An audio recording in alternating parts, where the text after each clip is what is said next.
সেদিকে যাচ্ছি না। আমি যে কথা বলতে চাই, সমাজের মধ্যে অশ্লীলতা ছড়িয়ে যাক, এটা আমরা কেউ চাই? সেটা আমার ছেলের দ্বারা হোক, আমার মেয়ের দ্বারা হোক, আমার ভাইয়ের দ্বারা হোক, আমার বোনের দ্বারা হোক, সমাজের ছোট্ট থেকে বড় কারো দ্বারা অশ্লীলতা বেড়ে যাক, আমরা এটা চাই না। আল্লাহ তাআলা যেন আমাদেরকে অশ্লীলতা মুক্ত সমাজ গড়ার তৌফিক দান করেন, সকলে বলেন আমিন।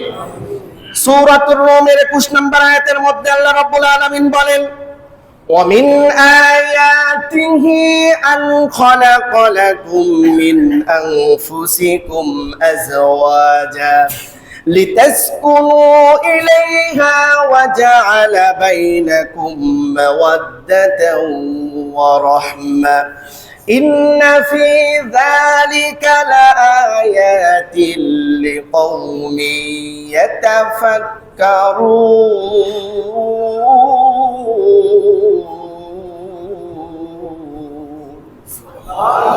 আল্লাহ রাব্বুল আলামিন ডাক দিয়ে বলেন, আল্লাহর নিদর্শনাবলী অনেক রয়েছে, তার মধ্যে একটা নিদর্শনাবলী হলো আন খালাকালাকুম মিন আনফুসিকুম আজওয়াজা, আমি তোমাদের মধ্য থেকেই তোমাদের জন্য তোমাদের সঙ্গিনী নির্বাচন করেছি। সুবহানাল্লাহ।